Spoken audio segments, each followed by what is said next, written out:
The numbers tell the story in Fayette County. In the last 10 days, first responders have seen 30 overdoses, 1 in every 5 of them leading to death. In downtown Washington Courthouse, Mother Deanna and daughter Joanna work at Top Dollar Pawn. You know, it's big news. Every other person that comes in the door is talking about all these overdoses. And in this store, they've noticed a trend. The same customers trying to sell items that look like they've barely been touched. A lot of new product comes in, and you know nobody has that much brand new stuff. They don't ask for a lot of money. They sell the stuff dirt cheap, and it's brand new stuff. It is every day, and it's just, they only want enough money just to get that fix. They're not asking what the product's worth. The store has had to deny customers when they think they're trying to sell stolen items, but there was one individual they could not turn away.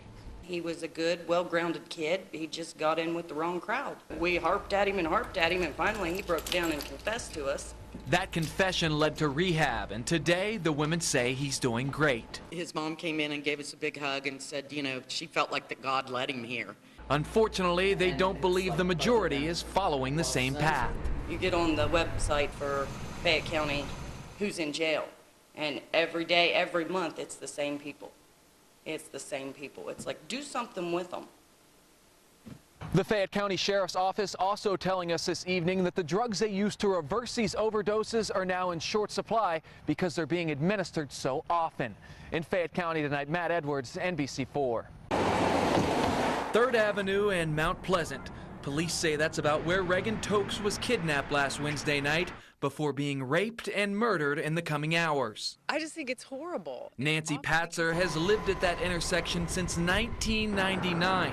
It's likely the abduction would have been visible from her front porch, although it may have been difficult to see. The lighting is really inconsistent around here. It should be stepped up a little bit. Tonight, I took the easiest path from Bodega to the intersection where Reagan was kidnapped. I'm 10 inches taller than she was, almost certainly taking longer strides, and I walked 83 steps between streetlights from Bodega to the intersection of 3rd and Mount Pleasant. It could have been anybody. Ryan Tips has bartended in the Short North for 8 years. On Friday, he says he and his co-workers had a meeting and were instructed to be vigilant. And regardless of how many steps it takes them to get from work to their vehicle, they must have an escort. Not like we're waiting on the next tragedy to react.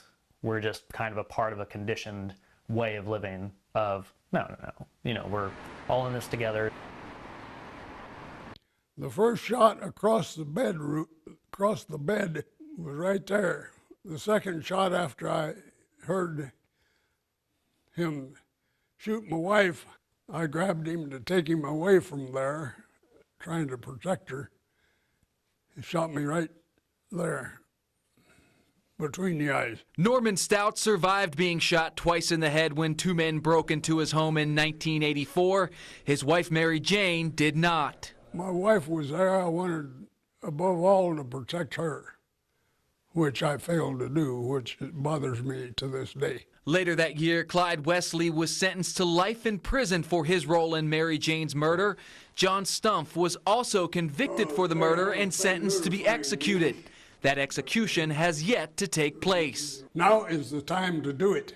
Millions of dollars have been spent on these worthless individuals. Last month, Stumpf's execution was pushed from January 2018 to November of 2018.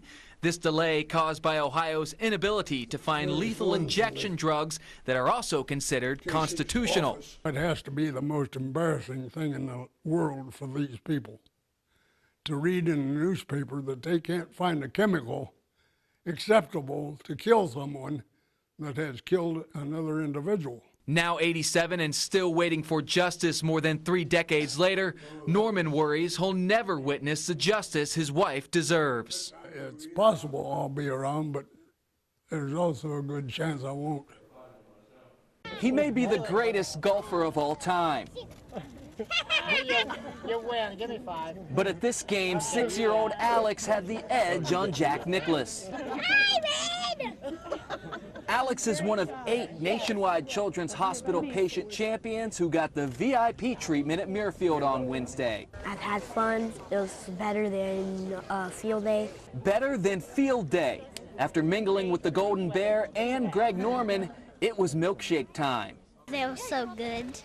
After a day of getting so much, the patients were in a giving mood. For example, giving me advice about my physical appearance.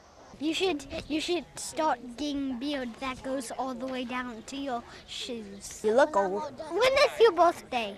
No, it looks like you're 40 actually. That would make me a year younger than NFL legend Peyton Manning, who gave the patient champions personalized autograph mini helmets, a signature that was in high demand. It's a great part of this nationwide sponsorship of the Memorial Tournament, and great to have these kids out here. The kids seem to think so too. At Muirfield, Matt Edwards, NBC4.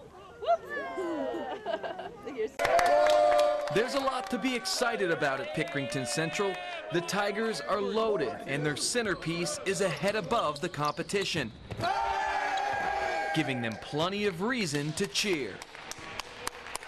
It's a lot of hard work and dedication and staying and sticking to it. I mean, it hasn't always been easy. But he certainly makes it look easy. The 6'11", 240-pound 17-year-old with a size 15 shoe and a smile just as big made it look easy enough to earn plenty of Division I scholarship offers. He ultimately chose North Carolina.